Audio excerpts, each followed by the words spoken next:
Welcome back to the Gory Gays, the horror podcast where we slash up and bleed out your favorite and not so favorite horror films. I'm Alex. And I'm Stanley. Hi, Stanley. Hi. Hi. And we did it. We sure damn did. I think we finally have an intro. An intro? Yeah. Okay, press record on that and save it. Oh, God. Can you imagine if we did not? No, what do you mean we didn't? Oh, of course we did. Didn't record it? Yeah. Oh, okay. Well, that one is filed. Typical Gory Gays headquarters. Yeah, we're keeping that one. Welcome back, you guys. We are back with episode 12? No, this is episode 13. Oh, 13. Episode 13, which is my lucky number. What a number. By the way. Wow. I love that number. That's always been my lucky number. I know that sounds really typical and cliche because that's like the horror superstitious type of number. Well, numbers go from 1 through 13 as favorites. I don't think anybody has like 15 or 17 as a favorite. You never know. I think 17 might be. Oh, probably because it has a 7. Wait, what? Why? Is 7 a lucky number for people? Yeah, of course. Like people that gamble, I think, right? Isn't it lucky number 7? My sister Crystal likes to gamble, or she used to. I don't know if she does anymore, but I should ask her. Yeah, holler back, Crystal. Or for those who know, let us know if the number 7 resonates at all. Or sometimes number 9. Number 3 is a good one. I just like 13. I used to like the number 4 because Mandy Moore liked the number 4. That was according to the Barbie doll box. What the hell?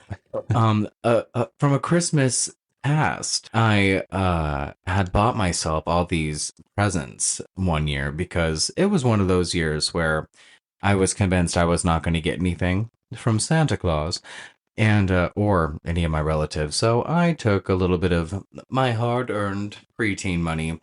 Love this. Well, yeah, and I one of the gifts I got myself was a Mandy Moore doll. And the only thing you remembered was what was inscripted on the box. Yeah, and one of the facts about Mandy Moore on the back of it, I think this was on the back of the box, was her favorite number was 4, and I think her favorite movie was Beaches. I think this is preluding to we went to the Christmas in LA concert. Oh yeah. I think we had talked about we were going to go before, while we were recording the Jack Frost episode. But that was before the episode actually dropped. Yeah. We recorded on a Saturday and then we dropped the episode on a Monday. So we have since gone to that concert. Oh my God, I can't fucking talk. We're recording late. Yes, we are. Usually we record in the morning or in the afternoon these days, but we have lagged. Yeah, we have the energy though. I'm glad one of us does. What? I want to die. I'm a one-legged prostitute working on my own. Whoa. Yeah, I guess. Somebody please. I don't think I get the joke. That's where I'm at. Sorry. I've been incorporating hiking back into my daily routine, as you know, you being Alex, but yeah. I don't think any of our listeners know because I'm not bragging about it on my social media the way that I used to. But my legs really fucking hurt, and that has made me very tired. Really? In result, yeah, I'm exhausted. So we didn't hike today, but we went around the Hollywood Reservoir, and that's nearly 4 miles. And I really felt that today. So today was 3 days in a row. I think today was the first day in a while for you. Yeah, that was really good for me. It was nice. It was nice to go out. It's mid-December, and it was like 75 degrees today. Yeah, it was warm. For a December day, it was really nice and warm. You just looked at me. This is so funny, like accusatory. Like, was it? Was it? 75 degrees. It's like California winter 75. Oh, the lady downstairs earlier. Yeah. She was so mad at me. I know. She was asking us about, she was telling us how beautiful the day was and the weather. And we're like, oh yeah, this is really nice. It feels warm. And she's like, you're not from here?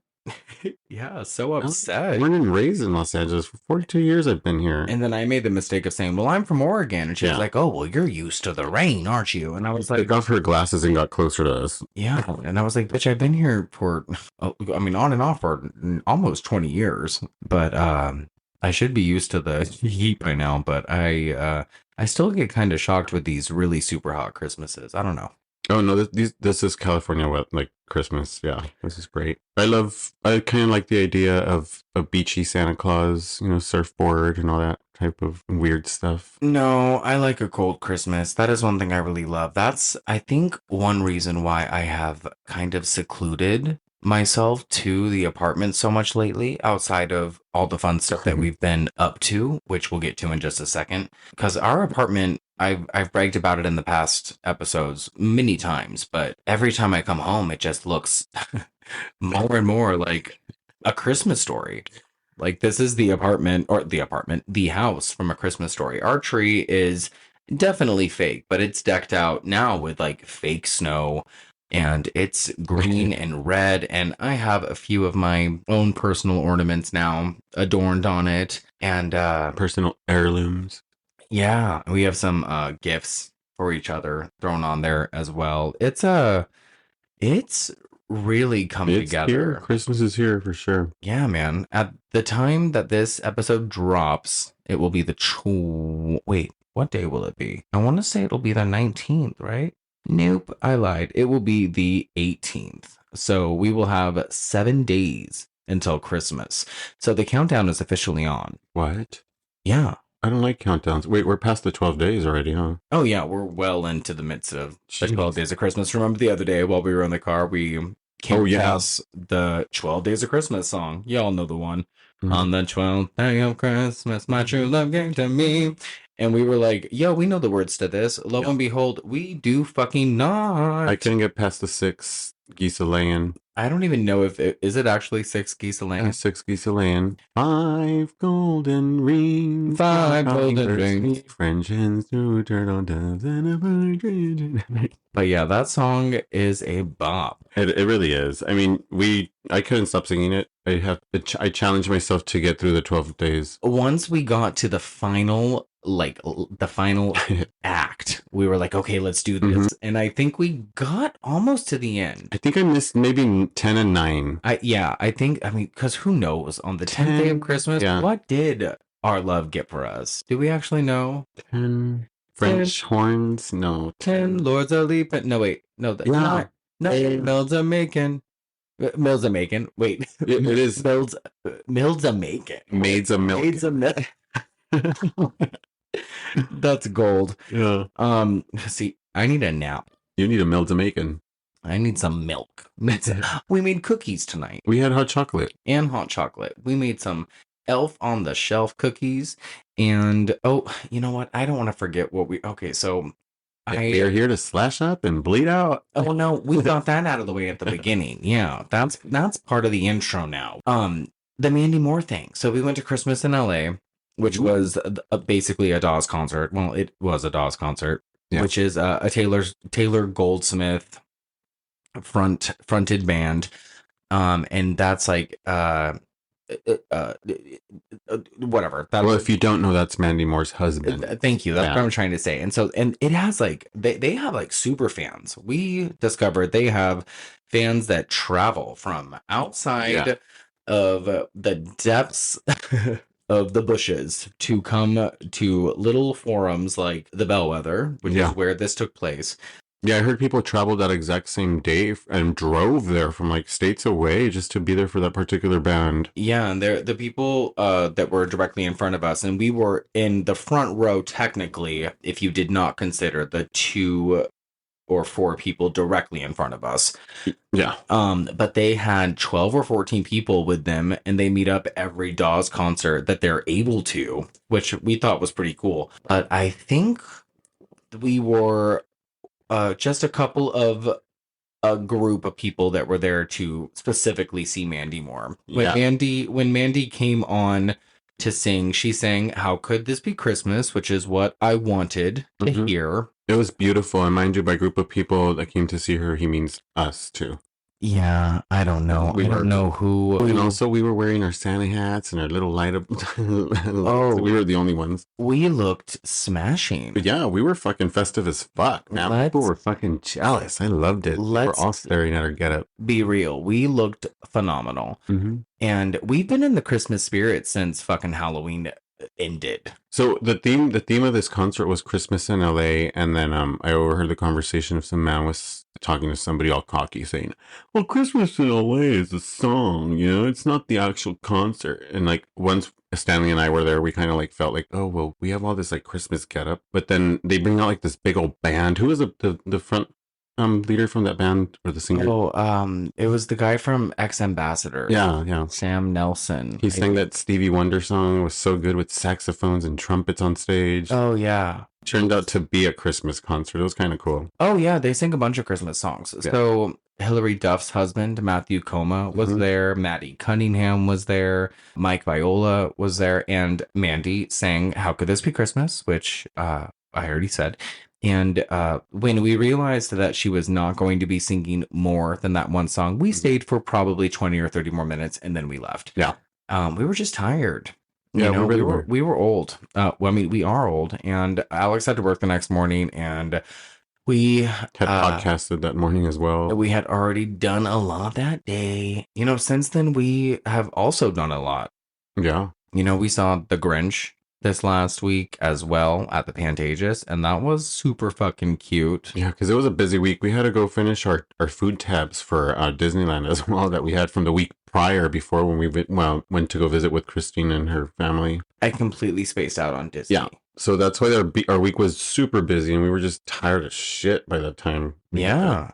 And we did all those back to back. I mean, all those. I feel like we had like a whole bunch of back to back podcasts the week before last. And I guess we kind of did, but that is then and this is now. And we are moving into the current. Let's talk about a couple of the movies we had time to watch this week because we did have a little bit of time. We watched Inside over breakfast. Yeah. Honestly. Yeah. For those who don't know, Inside is a French film from 2007, late 2006, early 2007. It's considered a French extreme film, and Alex had never seen it before. No, and I happened to take my fork and poke the yolk out of my egg right when she stabbed us. I won't tell you what she was ripping or where she was headed with that scissor, but yeah, figured that out. But that is oddly enough kind of a Christmas movie. I think that I've decided it's a Christmas movie. Other people would probably agree with me. I don't know. Would you? Was there anything Christmas in it? I mean, it's set on Christmas Eve. I didn't see anything Christmas in it, but no, I wouldn't say it was a Christmas movie. Okay. Now that I think about it, when she was sitting there in the living room by herself, and the cops had showed up, or actually who was going to drive her to the doctor or something like that? I think it was her boss. That setting that they had in the house did seem like that warm Christmas vibe. Yeah, well, I think she had Christmas lights up. Yeah. People like that used to come home like me when I would like come home from like after visiting with families or friends Christmas, and I would sit there with another bottle in hand, and just drink Christmas away. And that's exactly what that vibe gave me, that feeling of coming home from somebody else's house and just sitting in your own place and just dwelling on Christmas in your own living room. Oh gosh. Yeah. Well, there I am. Yeah, that's a big part of it. Yeah, well, that movie is I hadn't seen it since the first and only time I ever watched it back when I had got it at Blockbuster when I lived in Alaska. Ding ding ding. So that was an interesting movie to revisit. And I don't know when I will watch it again. It's one of those you don't have to see ever so often. It's really brutal, very very visceral, and I really love the performances in it. It's very very female driven, and it's the effects are outstanding. It's got very practical effects. There's some really dumbed down CGI when it comes to some baby stuff, but anyway, I highly recommend it. Drinking game for how many times Stanley mentions Alaska. Oh, and I'm gonna bring it up again for this particular episode. We also, by the way, are going to be talking about It's a Wonderful Knife. Yes. For those who are not aware yet. And we are very excited, by the way. Out of the 13 episodes we've done, this is the first current 2023 movie. So I think that that is something worth noting. Yeah, that's Um, exciting. yeah, so we'll get into that. And just because it's a 2023 film doesn't mean it's not a classic. Oh no, this is a new classic. Yeah. This is definitely a new classic. I'm gonna say right off the bat that I really, really like this movie, Mm-hmm. and I think you definitely do too. Yeah, I Yeah. really do. But first, let's talk about Santa Isn't Real. Oh my gosh. You know, there are a few movies. Just say it. We paid $6 for it. I wish that this was something I didn't have to pay for. There were some good parts. I will say that there were some parts that were eerie. There were some interesting things that I think were trying to be done, but the acting was just so terrible. Yeah. So terrible that it was hard to look past. I don't know. It was an hour and 15 minutes, and somehow it still felt like it was almost 2 hours long. Yeah. The idea of the movie is really good. Oh, the idea is great. I feel like if they took that film and gave it a better production Mm-hmm. budget and some better actors, that it would probably fare a lot better. Yeah. I Yeah. don't know who would actually be the girl though. I feel like the little girl from, well, she's not so little anymore, but maybe the girl from Doctor Sleep, because that's who I was getting vibes from. I'll have to look up her name. She was also in the new Fall of the House of Usher show on Netflix. Yeah. Have you watched anything personally when I haven't been by your side? No, I play music and I do my own little routine. Yeah, no, that's fine. I've been trying to catch up on some reading. I'm not being very successful at it. Other than that, I finally mailed off my half of the Christmas cards. I've been wrapping up some Christmas gifts. And oh, we did start A Creature Was Stirring, but I think we want to save it for later on this week, so we have a couple more movies to watch as the rest of the season unfolds. Yeah. Yeah. Before we get into the movie, I guess, I just wanted to give a quick shout out to Gutted Horror Podcast because they are showing a little bit of love to elves this holiday season. I thought that was kind of cool. They did a trailer breakdown review for the movie recently. And also, Bring Me the Axe did a review on it recently. And I just think it's funny that every year this movie gets a little bit more recognition. And as much shit as I talk about it, I think that it's going to get more and more of a cult fan base as the years go by. So, whatever, there's nothing we can do to stop it, you know? It's like a virus. Oh yeah. Oh, did you watch I Trapped the Devil? I I feel think you like showed me the trailer. I don't think I actually watched it. I tried to watch it. Enlighten me. Well, it's about the married couple who go to visit the brother of the guy over the holidays, and he has apparently trapped someone. Oh, yeah, you did.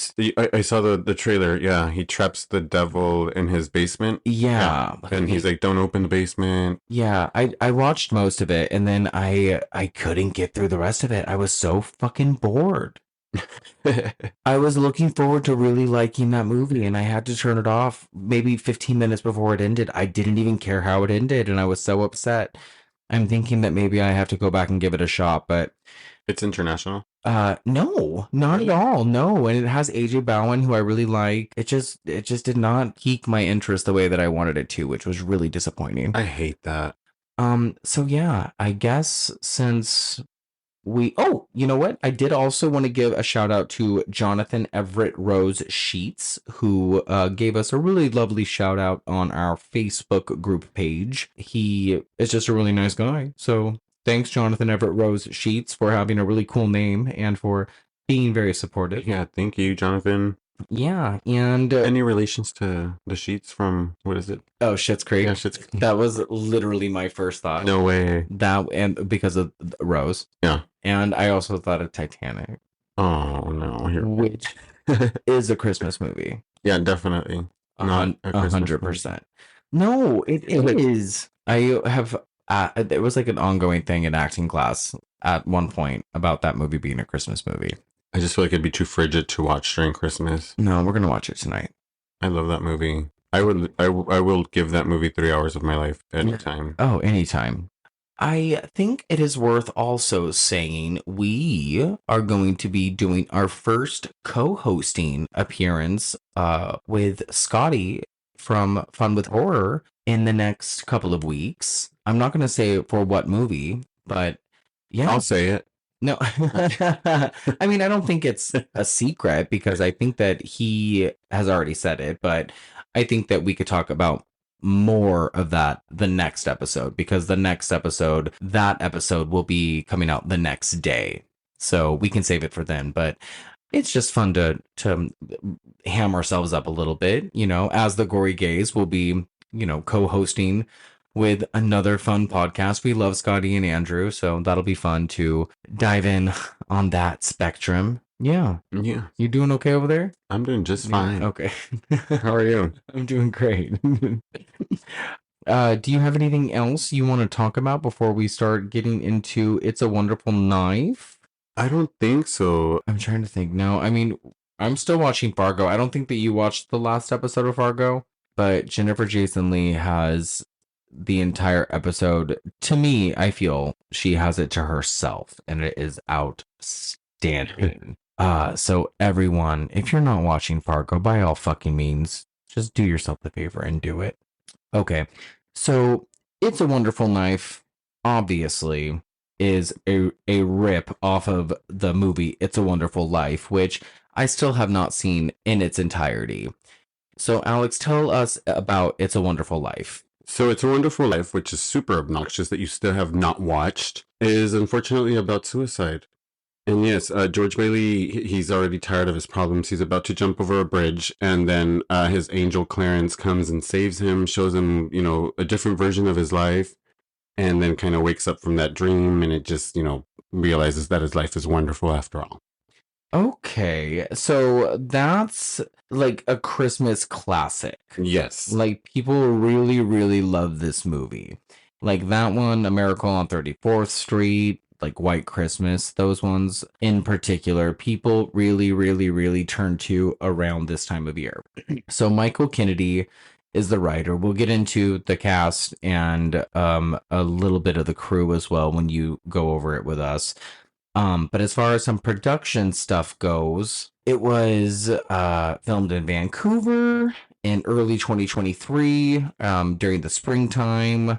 There's not a lot of background stuff. I mean, Megan Navarro from Bloody Disgusting, she gave it 3 out of 5 stars and said that Tyler McIntyre's latest may not quite seamlessly nail its high concept genre mashup, but with some outstanding performances and a sweet, gooey emotional center, it effectively tugs at your heartstrings and captures the spirit of Christmas. And I really like her because she gave Pet Sematary 2019 a really good review. So I think anything she says is good to go. Alex, why don't you give us the rundown of the main cast and the crew? You know what? Just to throw in there, the catchphrase for both movies, which is the original is every time a bell rings, an angel gets his wings. And for this new movie, A Wonderful Knife, it's every time a bell rings. Oh, every time a bell rings, an angel gets to kill. Oh, okay. I like that. I just want to throw out. Okay. Directed by Tyler McIntyre, written by Michael Kennedy, starring Jane Widdop, Jess McLeod. Is it McLeod? McLeod. McLeod, really? That's how you spell McLeod? Okay, we're just going to go with it. McLeod. Joel McHale, Catherine Isabel, William B. Davis, and Justin Overtand Long. Justin Big Mouth. I know, Jesus, what they made of him, this character. Regardless, just Justin Long. Music by Russ Howard III. This film is released at Beyond Fest, October 8th, 2023. Released November 10th, 2023. The budget for this film was $27 million. I don't know if that's actually right. That was something that I found, but that's the only thing that I could find. But that sounds very outrageous. And for box office, I have 920,000. For Rotten Tomatoes, 54%, 72% for audience score, and from Metacritic, 52% out of 100. Nice. Right? I think that that's actually pretty terrible. I feel like it should have gotten a lot better. I feel like it's still a growing film. Yes, but I think that it's also very polarizing in the sense that a lot of people who have seen this movie are very turned off by a lot of the homosexual things happening. Well, listen to this podcast and we'll turn you on.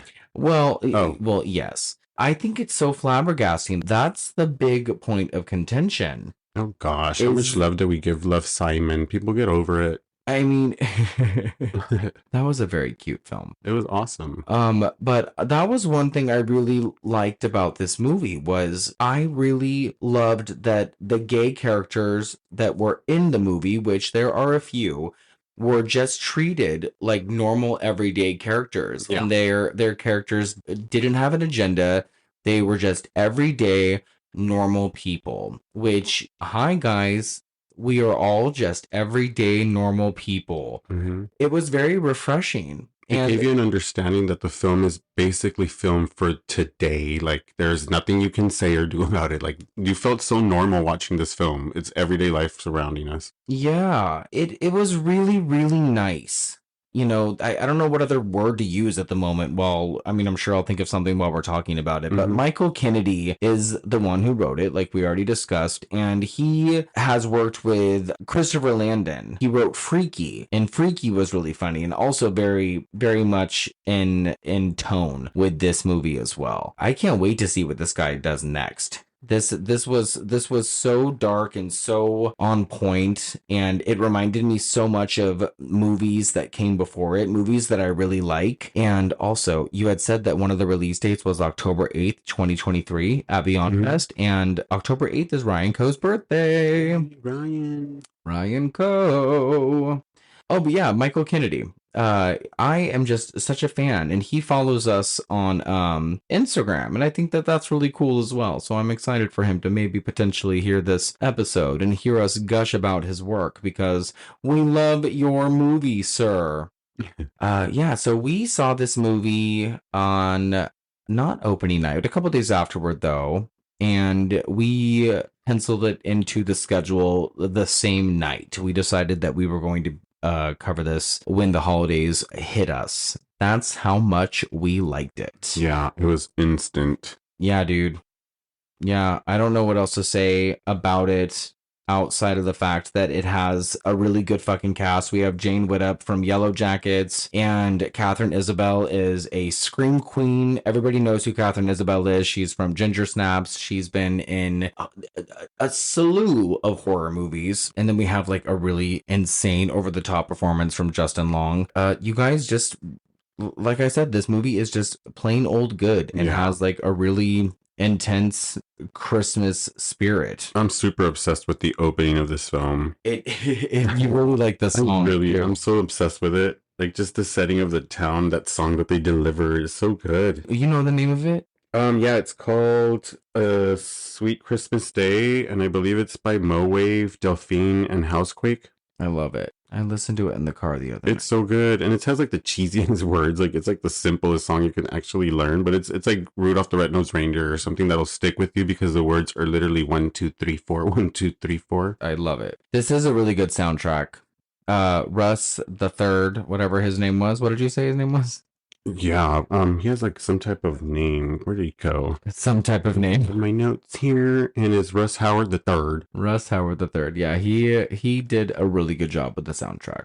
Okay, yeah. So, and for those who are curious, you can watch this movie on Shudder. It is available on Shudder, so go check it out. And we are going to be slashing up and bleeding out this film, like we said at the very beginning. So you are going to be experiencing spoilers throughout. Yeah, you better go watch it. Have been warned. Yes, go watch it. So, are you ready, Alex, to talk about It's a Wonderful Knife? I'm so ready, and I'm so ready to watch it after. It's a Wonderful Knife goes like this.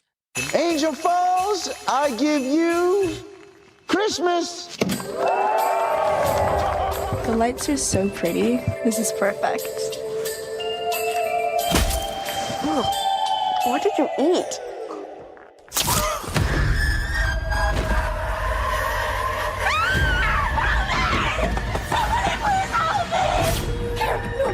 Please, we come from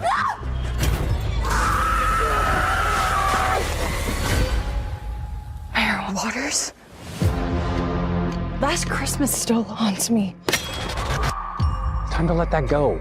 No one cares. Everyone would be better off if I was never born. Did you see that? Did the power go out? Oh my god. I stood under the aurora and said everyone would be better off if I never existed.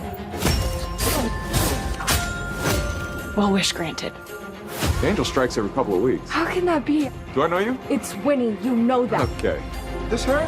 Hi. Hi, I'm Henry Waters. You're safe now. He's not gonna get you. No one in this town knows me. Who are you? Dad, you weren't around to stop him, so he just kept going. He likes killing.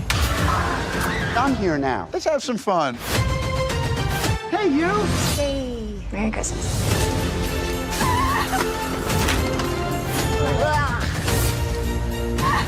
We gotta stop him. And get my life back. You be safe now. Leave.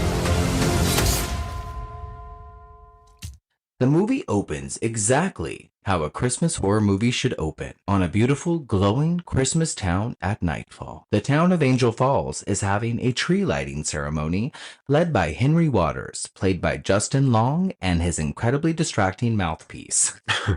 Among the audience members are the Carruthers family. Daughter Winnie, played by Jane Widdop, son Jimmy, played by Aidan Howard, dad David, played by Joel McHale, and mom Judy, played by Erin Boyes. On stage with Henry is his much younger wife Evelyn, portrayed by Sydney Scotia, and his brother Buck, played by Sean Deppner. Right off the bat, we know Henry and everyone who associates with him sucks balls. He wants to buy out residents so he can tear down their homes and build something like the Grove here in Los Angeles. He compares it literally to the Grove. Side note, there are a lot of people in this movie, and I don't mind repeating every single person in the cast because to me, every performance is worth mentioning. Okay, so first thoughts. Justin Long's teeth. What the fuck were they thinking, and why did they do that to us? The way he talks, like, just everything about Justin Long, actually, like, there is something so off-putting immediately. Yeah, and you can totally hear like the teeth getting in his way too when he talks. yeah, but he works with it, which is it's a lot of fun. And his eyes are a different color. He doesn't even look like the same person. No. He's really, really rolling with it. And when we first saw the trailer for this movie, you were so convinced that that was not Justin Long. I thought it was the actor from Outer Range. I was like, that's super Justin Long. And you're like, no, it's not. I can't think of the guy's name to save my life right now, but he looks so much like a different guy. I'll look it up. But Justin Long chews up every fucking piece of scenery that he's in. It's unlike anything he's ever done. I love it. Oh yeah, mind you, we had already seen a glimpse of the angel on the tree at the opening of the tree lighting ceremony. Oh yeah. The killer in this film is an angel. Yeah. So you get foreshadowing very, very quickly, very early on. And immediately you just get Christmas right in your face. Yes. Like from the very, very beginning. The set design is so good. Yeah, so David, the dad, Joel McHale, we find out does the marketing for Henry. And we learn that he needs to get Roger Evans to sign away his home to get Waters Cove, which is the Grove type place, up and running. Mr. Evans, the old man, his home is a historic landmark. And Mr. Evan declines. It's pretty clear that David is more respected than Henry. Henry's eyes are really frightening. I already said that, but yes. It's that he has like that glare, huh? Like he's like something's up with him. It's just really, really like the way that they reflect off of every other light in the movie. Just it's just very unsettling. Yeah. I do want to say that I love I should look up real quick the guy who plays Mr. Evans, because Mr. Evans, that is William B. Davis. Mr. Evans is played by William B. Davis. So to be clear, David is at Mr. Evans' house to get the signature. Henry needs this signature so he can foreclose on this house, tear it down, and then he can get this fucking mall built or whatnot. Okay. Kara, played by Hannah Higgins, This is Mr. Evans's granddaughter. She interrupts. Henry implicates a threat to her safety before she heads off to a party. Over at the Carruthers house, they decorate for Christmas, and we learn that Jimmy is gay when Mom hands him an LGBT-themed ornament. And we're also introduced to aunts Gail Prescott and Karen Simmons, played by Scream Queen Catherine Isabel, and Cassandra Nod, respectively. I think we should interrupt this just to gush over the gayness. So much. Yeah, there's a lot that we should be happy about. Just as gay people, we are getting positive representation from respected actors, and I just think that's something that is so wonderful. Yeah, I mean, it was wonderfully orchestrated. Yeah, Will. this doesn't happen very often. I think that to have a Christmas movie and to have gay representation in a Christmas horror film is a really lovely thing. It was cool because it still took the attention away from the gay. I mean, it wasn't about the gay, you know, it was about the killer. What's going on? Like, what's a small town? What's happening? Yeah, like everything else just is more important than the fact that, you know, some of these characters are gay. And somehow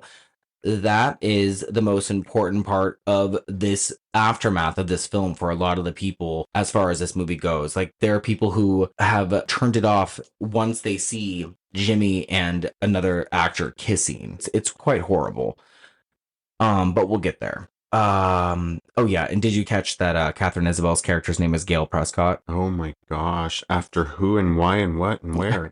So it's very obvious that Michael Kennedy did all of his homework. There's a lot of Scream references. Yeah. Particularly Scream 2. There's a bunch of Scream 2. Oh yeah, we were pointing out a lot of scenes. And also, I mean, there's a lot of stuff, like, I think even the costume was supposed to be designed as the killer for Scream and blah, blah, blah. Well, in the original draft for Scream 1, the killer was supposed to wear all white and had something of what I would think is the mask that this killer is wearing. That's what I would think of when I read it, because he's wearing all white, an all white hood, etc., etc. It's kind of similar, I think. But yeah, so far there's like a really ominous tone. Again, this is something that's kind of being marketed as funny, but I think that this is a film that is more sinister, more creepy and serious, as opposed to funny. I think the funny was like the just the comedic relief Catherine Isabel just brought it, you know? Yeah. But just because of her presence, it wasn't really like it was hilariously funny. Yeah, like her being there. Or ruined a horror movie with funny, you know? Yeah, I don't think it's possible with her. No, it was great. It was subtle. It was so good. Yeah. Oh, and I wonder if naming the mother character Judy was after Parker Posey's character in Scream 3. I don't see why not. I think you could keep digging and you'll find a lot more bones. Yeah. You know? Like, I wonder if it's for fans like us. Yeah. I mean, you could sit there every day. Like, the more you watch this movie, the more shit you'll find. Yeah. So Kara picks up Winnie, who vents about Henry and his wanting to take her grandfather's house. Nobody likes Henry Waters. It's very, very evident. Nobody fucking likes this guy. The girls head to this alleged party, and over at Mr. Evans's house, there's an aggressive knock at the door. He assumes it's Henry, so he answers the door and finds a snowman conveniently built and standing there. And there's a moment of silence before a figure dressed all in white, the one we were just talking about, bursts through the snowman and pounces on Mr. Evans, slashing his throat with a dagger that has golden wings, right? Yes. Okay. This scared the fucking shit out of me. Well, for a moment there, I was like, why the fuck are we watching Jack Frost again? Yeah, When the snowman was at the door, I was like, close the door. I love that this is 9 minutes in and we are slashing up and bleeding out. Yeah. First kill? First kill. Okay. I think. Yeah. Yeah, it is first kill. Yeah. And this is bloody. Yeah. This is super bloody. And this is an old man. We don't spare the elderly in this film. So we move on to a Christmas party. We meet the bitchy best friend, or is she, Darla, played by Zinnia Marshall, and another girl who sits by herself that the others call Weirdo. That bitch. Darla, not the weirdo. Yeah. Robbie, played by Jason Fernandez, is Winnie's boyfriend. The group discuss what they'll do after school ends, and Darla pokes fun at a girl who sits awkwardly by herself across the way. Oh, we already said that. Weirdo. Yeah, weirdo. The character's name is actually Bernie, and is played by Jess McLeod, and is my favorite actor in the entire motion picture, actually. Honestly, for a moment there, did you think she was like the killer? No. Okay. What about when she thought? Oh, we'll get there. Never mind. Well, yeah, bring it up when that part Yeah. comes, because maybe my mind might be flipped. Jimmy goes off to make out with a random boy, and Kara goes off to make out with some random boy. And again, like, I just love how nobody flinches a muscle when Jimmy's like, "There's a hot guy over there. I'm gonna go kiss him. See you later." Yeah. Well, go get some. Yeah, love that shit. The Angel of Death guy makes an appearance when Jimmy and his friend walk away. And while Kara and her friend are making out, her friend, Eddie, is impaled through the mouth with a giant candy cane decoration. I love this kill. It's so fucking good. Yeah, it's the area around her, like surrounding her, so fucking well done. Yeah, they're like in like this, like, how do you explain this? They're like walking down this aisle of candy canes. Yeah, it's like this. What would it be, like a walkway of just candy canes? Winter Wonderland. Just decor. Yeah. Just the settings, the way the light is, the snow on the ground, the way the night looks behind her, the trees, like you can see them through a distance. Yeah, it's really, really cool. And she says, "What did you eat?" And then he spits blood all over her face. Yeah. It's done really well. And then he fucks her up. She gets stabbed through the hand. Yeah, it's one of my favorite kills with a candy cane. Yeah. Oh, gosh. I'm trying to think of other kills with a candy cane. Well, we saw the Santa Claus that killed a little elf. What movie? What was that? Oh, A Christmas Horror Story. Yeah. Yeah. He did do that. And then there was also Another one we just saw. Black Christmas 2005 had one. And then we could probably do We just watched another one where the girl was like sucking it into a point, and then she stabbed her in the eye. Oh, She just stabbed her in the eye. oh, fucking yeah, that was That was beautiful. yeah, we won't say which one it was because that's a newer release. It was so fucking good. But yeah, there's quite a few Christmas movies where candy canes are used as weapons. Yeah. Love it. But yeah, then this whole set piece though is perfection. It's Christmas chaos. It's fucking perfect. And how many minutes into the movie? Again, like this is like right after the grandfather just got his throat slit. Yeah, first 15, I think. So yeah, we're like 12 minutes in. So we get like a Friday the 13th part 2 reference. The knife starts stabbing from beneath her. She makes it back to the party. Is that your mic? Or is it me? Is it me? Yeah. It's when you talk, I don't know why. That's so weird. Okay. She makes it back to the party and attracts the attention of all of her friends, but it's too late. The angel has caught up to her and brutally stabs her to death in front of everybody. Winnie is also attacked, but fights back and escapes. We get a great chase sequence in the snow, and Jimmy intervenes. They get away together. We get the knife in the face moment that Scream made popular. You know the one. Right when you think Jimmy's gonna get it, Winnie zaps the killer in the side of the neck with battery cables and burns him to a crisp. Beautiful. When they remove the mask, it turns out to be who, Alex? It's Henry Waters' teeth. And they're just staring back at her. Yes. You guys, his mouthpiece is fucking insanity. Yes, and you'll see if you haven't. This is where we get the title card. And this is 17 minutes in. So Gosh. I totally forgot that we were like even watching a movie. I was so invested that when the title card hit, I was like, oh fuck, it's a wonderful knife, y'all. It takes that long to get in there, huh? Here we are. So we fast forward to a year later. Angel Falls is renewed and full of life, I guess. Jimmy and David are now realtors. Winnie is miserable. She misses her friend. She has been rejected from her college of choice. Her family is celebrating Christmas, even though she feels they shouldn't. Did you see the camera on display on her desk? The one that she used to beat the shit out of Waters? Okay. Mm-hmm.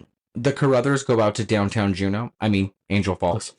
And Winnie is confronted by Buck. He accuses her family of being happy about his brother being dead.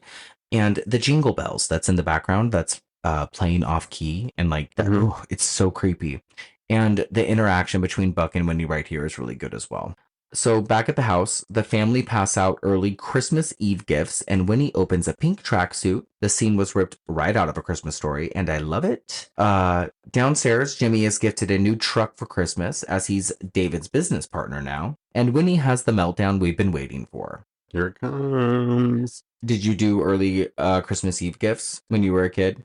No. Oh. We would wait till midnight, and that would be our early. Oh. And then Christmas Day, the next day, we would open the rest. Oh, yeah, we always did one on Christmas Eve. Yeah. Always one. It is really quite strange and surreal how everyone is acting like nothing happened. I love when she tells the aunt, or when she says, "I got a stupid tracksuit." We would never wear that. Gail is given a lot of really good one-liners. Yeah. Speaking of Gail, she then gives Winnie some scotch to calm her down, and she is texted by Robbie to come to his house for a new annual Christmas party. When she arrives, she starts looking for him, and she finds Bernie. So Bernie tries to distract her from finding Robbie, who she happens to discover in the laundry room with Darla. Turns out they've been sneaking around for a year. So, did we get the names of the weirdo stoner kids who are eating the weed gummies? No, not at all. Okay. I just remember him as old guy. Is that who you're talking about? Okay, yeah. Yeah, like, they just kept mentioning him, like, "Oh, who's the old guy?" He He's does. like 32. She does call them old guy, yeah. I wish I went to more ragers like this in high school too. Really? I did not go to enough of these. Girl. So Bernie explains to Winnie she was trying to protect her from seeing what she saw, but Winnie doesn't need her help. She leaves the party and walks down to the boat docks by herself. The northern lights are out, and she tearfully wishes that she was never born. Teenagers get it. Yeah. I mean, I put myself in that teenage, in my teenage time, and I literally made that same wish. I mean, she's been through a lot. Like Yeah. her, she killed somebody. She has a point when she's talking to her parents. She's like, I killed Mr. Waters. Yeah, And in a small everybody is acting like I didn't do anything. So, Well, in all honesty, when we see the difference between both lives, you did a lot, girl. yeah. Oh, God. And You did a lot. And that's what we're about to get to. So we should point out that this is really good work from Jane Widdop. Yeah. And I love Yellow Jackets a lot, and she is in the first season, and she does really good work on that show too. And I think Michael Kennedy had mentioned something about how he loved her work on that show, and so he was really happy to have her working on this movie. And really though, because she's fucking incredible in this film. Everybody here does really, really fine work. She makes this wish that she was never born. And magic happens. The northern lights twist and shout, and in a turn of events, everything is dark. She runs into a man, and he has a knife in his eye. It turns out he has just been attacked by the Angel Killer, who then chases Winnie. She breaks into a cop car, calls for help, and then Buck shows up. He is dressed in sheriff attire. We then learn that this is an alternate reality. Winnie never existed. The Angel Killer is still on the loose. Buck is now sheriff, and, well, it's Freaky Friday shit. We're up to victim number 27. The angel strikes every few weeks at this point, and Winnie tries to explain that she knows who did this, but Henry Waters, alive and well in this new version of the real world, shows up now, and he is mayor. Yeah, and that would be 27 dead. That's 2 per week. Oh, good math. Yeah. Oh, that's wild. Okay. Yeah, I know we've seen this scenario so many times, but it's always interesting to me how it plays out in new movies like this. I really, really like how it's done here. Mm-hmm. And we've seen it in other movies, like you had mentioned, I don't think we mentioned it today, but Totally Killer. Yeah, well, I did mention it earlier as like these being like my new favorite classics, and these being in line together. Totally Killer, this one, and Thanksgiving. Oh, yeah. They're all very tonally similar. And another one that would fall right in line with it is The Final Girls and Freaky and Happy Death Day and Happy Death Day to You. They're all very Freaky Friday-esque, you know. Winnie implicates the mayor, and she takes off into town. There's more beautiful overhead shots of what really looks like Juneau, bro. This place really fucking looks like Juneau, Alaska. She goes back to what used to be her home. Judy is wasted and, of course, doesn't recognize her. She thinks she's the pizza lady. She calls for Jimmy, and Gail enters the picture to inform us that Jimmy is dead.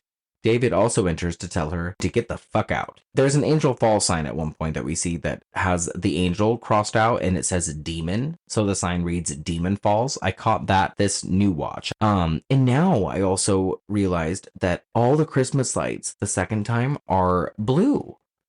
Oh. So in the alternate reality, everything is like a dark, scary shade of blue. Yeah. Yeah, so good. The juxtaposition is super nuts.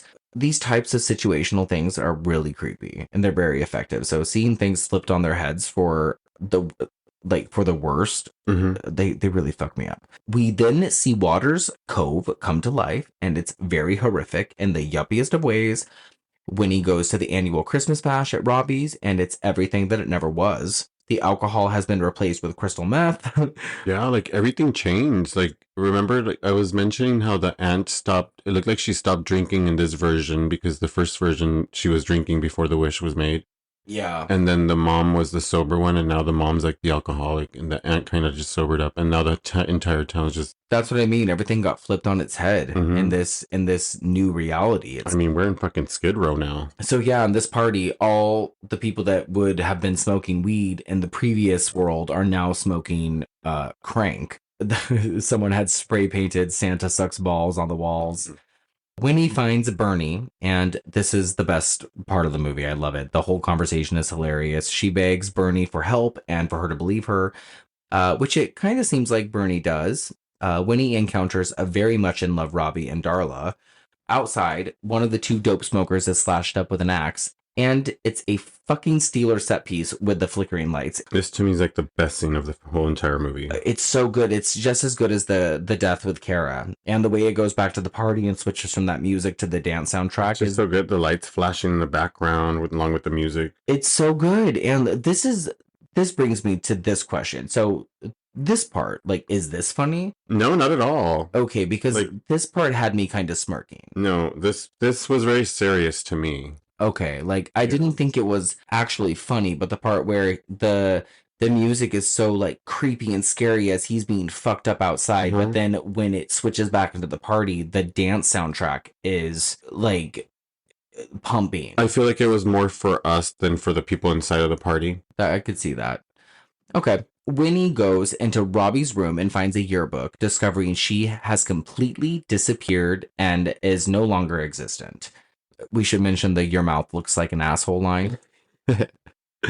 And it's like, doesn't everybody's mouth look like an asshole when they put Hey. their lips? Hey. Why? Hey. Well, they do. Winnie and Bernie leave. Epic little moment of Winnie telling everyone to fuck themselves, basically. And when Vicky goes out to smoke more dope on the back patio of the party, she finds the decapitated head of her friend, the old guy. Mhm. The fucking gore and bloodshed in this movie is a 10. We love it. Love it. It's there. Gory Gays. Winnie goes back to Bernie's with her. Bernie is quite the little fashionista. She tells her that she wants to go to New York to become a fashion girl. It reminds me of Molly Ringwald in Pretty in Pink. Yeah. That was a thing back then, or even now still, I guess. Yeah. So Bernie is also very invested in the murders. She has a dream board going on, like of like the red yarn connecting everything from this point to that point. Yeah. Those things. Winnie explains to Bernie what happened and how she got here. She tells her who the killer is. She gives her all the proof. And we find out Henry Waters basically owns the whole town now. Oh, and the other dope smoker is named Pete, by the way. The old guy. Yeah. His name is Pete. Pete is Dimitri Vegas. And Vicky is Kiki Faye. There you are. Just so y'all know. No more John Does. Yeah. So, so Bernie gets a text about Pete being murdered and thinks it could possibly be Winnie, but they're both attacked by the angel and make a run for it. Super Scream vibes. And I love this. We get some Aurora lights. And wait, so are Northern Lights and The same thing. Aurora Lights and Northern Lights are Yeah. the same thing? Mm-hmm. The Northern Lights is what they're called for us. Like, oh, you should see the Northern Lights. And then the Auroras are the actual names. Like, if you're from Alaska, it's like, oh, we'll see the Auroras. Oh. People headed to Alaska, it's like, oh, we're headed out to see the Northern Lights, which is the Auroras. Okay, because I've seen the Northern Lights, so that means I've seen the Aurora. Yeah, that's beautiful. Okay. Okay, I love that. So we get some Aurora Light mythology. They go to the theater that Bernie works at, and the double feature bill is hilarious. They're playing I Know What You Did Last Christmas and A Christmas Carol. How many times have we watched Mickey's Christmas Carol this season? As many times as we fall asleep. Yeah, we So, watched yes. it a lot. We get a cute little almost lesbian moment from Winnie and Bernie. And yeah, they fall asleep together in the movie theater. And when Winnie wakes up, Bernie suggests that she should do a reset. And Winnie goes to David for help, Bernie by her side. He slams the door in her face, but Gail decides to talk to her instead. Judy has a drug dealer boyfriend now, and it looks like Gail is enabling her, which is what we discussed. David hangs out upstairs a lot now, where he has a shrine to Jimmy. The mom totally doesn't give a fuck about anything anymore. No, the mom is done. She's a straight up drug addict, fucking her drug dealer boyfriend, and just doesn't care. And this is where the dad delivers that terrific little mini monologue about how one person missing from the world can impact everything. Yeah, it's really, really sad. There's some moments in this movie that are quite endearing. Winnie and David talk about Jimmy, and this is the moment that I think you were just talking about. And this is not something I would expect from Joel McHale. Like, Joel McHale is, I always associate him with Talk Soup or... Yeah, I always saw like this crazy psychotic maniacal look in him too. Like, I always... Yeah. Kind of like he has a look like he can snap. No, I agree. And that's why it's kind of scary in this movie. It's like a little thrilling because his character does look like eventually this guy will go psychotic. Full disclosure, I kind of thought that he had something to do with it from the very beginning. Mm-hmm. So I wasn't completely shocked when we do find out that he has something to do with it in this new reality. Oh, period. Yeah, he's the assistant. So the color is going to change in this new reality, you know, the world that they're in now. Yeah. Like I said, I don't ever expect anything like this from Joel McHale, but we do get a really, really good moment here. He's good. I believe him. Yeah, me too.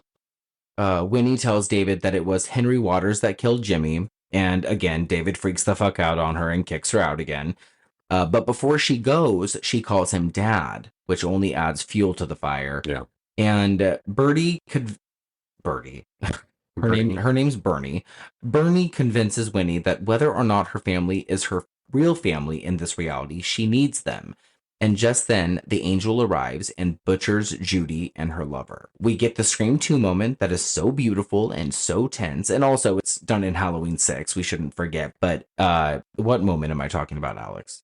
The one where they walk over him on the steps? Yeah. Yeah, like they have to get past him because he's laying down below. Yeah. And when Winnie finally removes the mask of the angel, it turns out to be David. Yeah, and also, why is it always so cool to like save the aunt but not the mom? That's like, a very good question. Like, they always save aunts, but the mom's always like, go. But I cared much more about the aunt. Yes, so did I. In this film, for sure. So the girls run away. The Northern Lights are almost gone. So we learned that Karen has been dead. I didn't even realize Karen was not in this new reality, but Gail explains that Karen was killed last summer and that Waters took over her print shop a week later. Henry is making David kill to expand Waters' empire. So that's basically what David has to do with this whole thing. That's how he got the truck and the tracksuit and the house and the life he has now. Exactly. So Winnie has to kill David to end this and create the wrinkle in time, basically, so she can go back to her own world. I love it. Mm-hmm. So we end up back at the theater to lure David into the theater. Robbie and Darla show up because apparently they celebrate every Christmas Eve there together. Gail stumbles into the theater with a knife in her back, which is sad because we love Gail, but now she's dead. I also love how they're inviting the killer into the theater. Oh, yeah. They have like the marquee says, Merry Christmas, David. We are inside. Yeah, it's so good. We get a Silence of the Lambs moment where she is flashing the camera. But we also just saw that inside this morning as well, where they're using the camera flash to kind of light their way. Yeah, I kind of I like really like that, and I have seen that done in other movies as well. But yeah, it's kind of cool. I really like that too. It's really, really effective. It's brilliant. So the angel slaughters Robbie and Darla in the aisles while the bulb of the camera flashes simultaneously. That was the most traumatic because you couldn't really see what was happening, just the flashing of the camera. You could just hear him, like, you know, the hollers of him being murdered, like killed by this fucking angel. In strobe deaths like that, the strobe effect and like the blood splashing and those strobe light effects, I think are really, really good. And you can hear this happening in the same room as you're trying to escape. And it's like, oh, you can hear him being killed. Yeah. It was horrible. So Winnie impales the angel, David, and Bernie and Winnie escape to the boat docks. Bernie tells Winnie that this Christmas was going to be her last, but she saved her. This is truly a really emotional moment. There's a lot of feeling in this movie, and I, again, just want to throw a lot of credit to Jess McLeod. They're just so fucking good, and honestly, everyone is just so fucking good, and I can't believe this movie was made, and that it was as good as it is. I don't feel like it has any right being as good as it is. No. And I had mentioned earlier, too, that I had only been 3 episodes into Stranger Things, but I feel like things like that, like from Netflix, is what opened the doors to these type of films now that are happening that we're actually enjoying. Because this to me had a lot of like that you have to have an open mind to just enjoy this movie, honestly. Yeah. No, that's very well said, I think. Stranger Things is an acquired taste. Now I want to actually watch it and get into it, because I'm the whole, when the trend happens and it passes, I'll get into the show then. So I can actually watch that now because this movie opened the door to Stranger Things for me. No, I agree. But now that I think we're going to get another season, but it's not going to be for a long time. So I think you have plenty of time to catch up. Yeah, see, that gets me kind of excited, because now I see that if I do catch up now, I didn't really miss out, because if there's another season happening, then I'm just getting ready for the new season. Yeah. So Winnie attempts a reset, but nothing happens. And this is where we get a plot twist. She has to kill Waters in order for this to proceed. Waters and wife are hosting a naughty or nice type of event where they are judging people, basically. They're having residents come up, and if they've been naughty, they kill them, I guess. Is that what I'm gathering? Yeah. All the town residents have glowing eyes. It's super eerie. Henry calls Buck forward and accuses him of being naughty. I like that they actually, like, it's more the drug use in the town than the actual anything else happening, because it's like what's really happening today. Oh, yeah. Buck has put in for a transfer. He doesn't want to help with the murders anymore, so Henry kills him in front of everybody. Winnie has said something about how they've made all of this worse because everyone is just watching. So maybe the wish against the Northern Lights with him alive made him stronger or something. Mm-hmm. We have a supernatural spin now, and I think that's pretty interesting. Henry speaks down to Bernie, insinuating that he has history with her of sorts. Did you catch that? No. Like he had mentioned something about he calls her weirdo for one thing, and then he says something about her mom. Oh, you like that? You like it hard, like your mom, or yeah, something you like that. it rough. You like it your rough, mom. like your mom. And then she ended up getting defensive, and she was like, "You ruined her life." Yeah. And so I'm under the impression that he dated her mom. Oh no, he was caught with her mom by her dad, and that's why her dad left. That's what it was. Yeah. Okay. Fucking ew, he's disgusting. So there's another Scream 2 moment here as well, because Henry is going back and forth with Winnie, and then he's saying how David was his assistant, etc., etc. And then she says, well, you forgot one thing about David. We fucking killed him. Yeah, so Scream. Yeah, I love it. So Christmas Spirit essentially saves the day here. Bernie punches Henry in the face. They both take turns wailing on him. It's really epic. It's good. Yeah, I love this. Fucking this is the best. This is gold for me. I love the line, "You dumb little sluts." Yeah. What's wrong with you? They stab him. He made the naughty list after all. And the curse over the residents is released. The Aurora Northern Lights are still there and bright as ever. Yeah, Winnie is sent back home. She wakes up in her bed in her pink tracksuit on Christmas Day. Her parents gift her a new camera. Jimmy is still alive. We find out she got super drunk last night and that this was all just a drunk, hungover dream. Aunt Gail and Karen are also here. This is a very Wizard of Oz, Wonderful Life mishmash of a moment. I love it. We love it. We all love it. That's it. She ends up going to Bernie's, who, we were told that this was supposed to be her last Christmas, but she goes to Bernie's and knocks on her door. Bernie answers, and they are going to be in love. Yeah. They hug each other. They are going to go to a movie, and that's the end of it. Super cute ending. Although she does make her believe that she doesn't remember her. She's like, "Who are you?" Oh yeah, for a second, huh? Yeah. It was so good, you guys. I really, really fucking loved this movie. Everything about it. The acting was a 10. The effects were a 10. The directing was a 10. The writing was a 10. I don't have any complaints about it. No, me either. Even the cringe moments that could have been cringe from anybody else's perspective, I found appreciation for. It had everything that I loved and then some. Like it took all of my favorite elements and threw them all into one big pot. It had Christmas, it had horror, it had gay, and it had Catherine Isabel. Yeah, And which she was just so fucking amazing. She was probably like the best part of the movie. I love when she delivers that line when she's like, "You hear me, Judy? You're a goddamn mess." yeah, no, I love it. It's so fucking Yeah, good. She tells the mom that. she really is just like always on point. Always. So everybody just watch it for Catherine Isabel. If you're one of those who can't get past all the gay shit, first off, you shouldn't be I listening to know. this fucking Honestly, show. no, the gay is not even anything about it. It's more like the drug use that they made louder and affecting the town. You know, one person missing out of the world can affect so much. Like that's more louder and more important than fucking gay. Really? Yeah, and there is Dude. some triggering drug stuff. You know, have a good time with this movie. This movie was brought to us for a reason, and that Mhm. was for us to really just sit down and enjoy during this time of the year. So, what are your final thoughts on this movie, Like I Alex? said, for me, it's a forever classic, and I'm so thrilled to watch this movie. I can watch this movie over and over. I don't have to wait for the holidays to come back. I'm thrilled. I love that this movie has came into our lives, and it's so full of color, and it's so like well done. Yeah, I am on the same boat. So we both are team It's a Wonderful Knife, Yeah. and And not I to am, kill the gore, it has tons of gore in it as well. It's just like such a good, crisp, well done movie.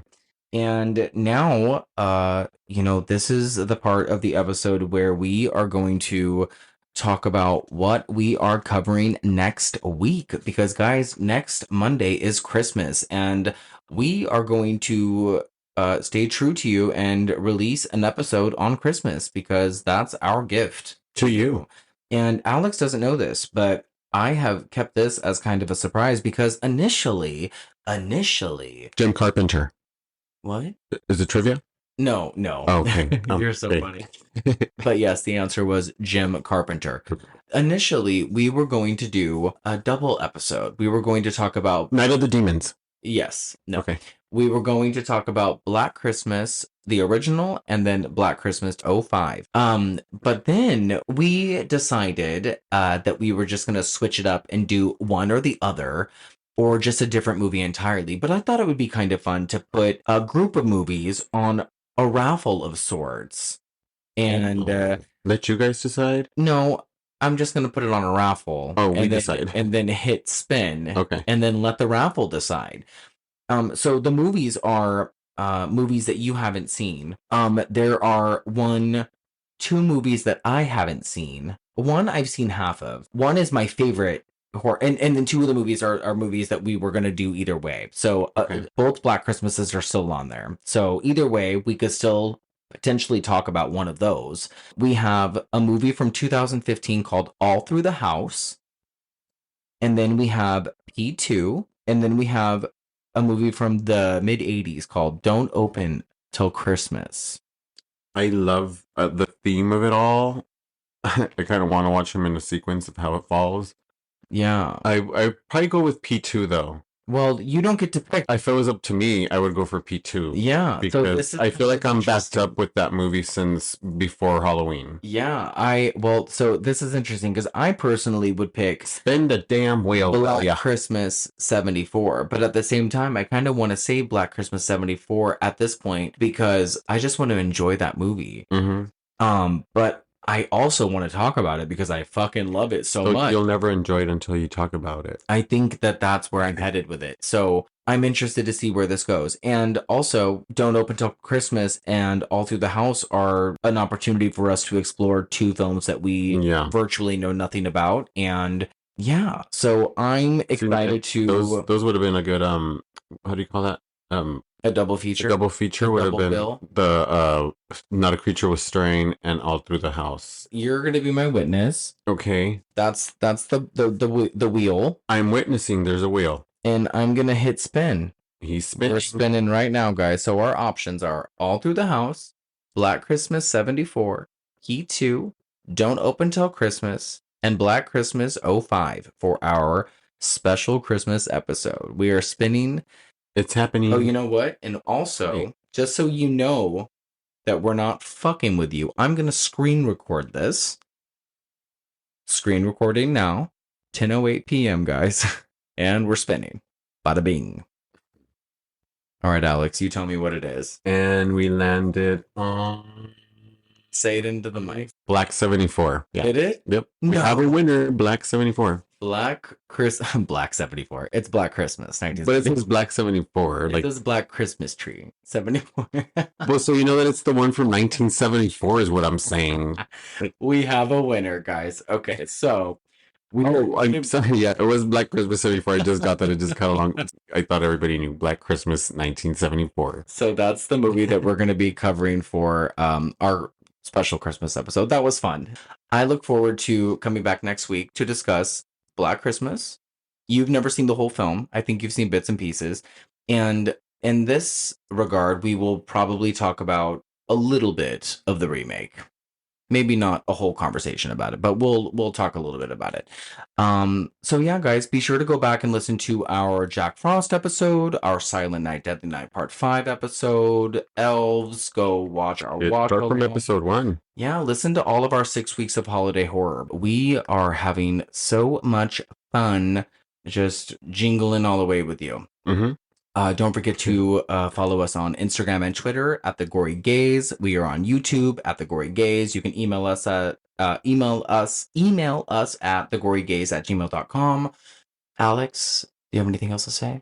Not at all, other than we are so ready for the next podcast. That's it, really. Yeah. All right, guys. That slashes off. What was this movie? Episode 13 Yeah. movie was It's a Wonderful Night. And now we're going to go to Wonderful Bed. Yeah, well, we got to walk the wonderful dogs first. All right. Wonderful. Bye. Bye.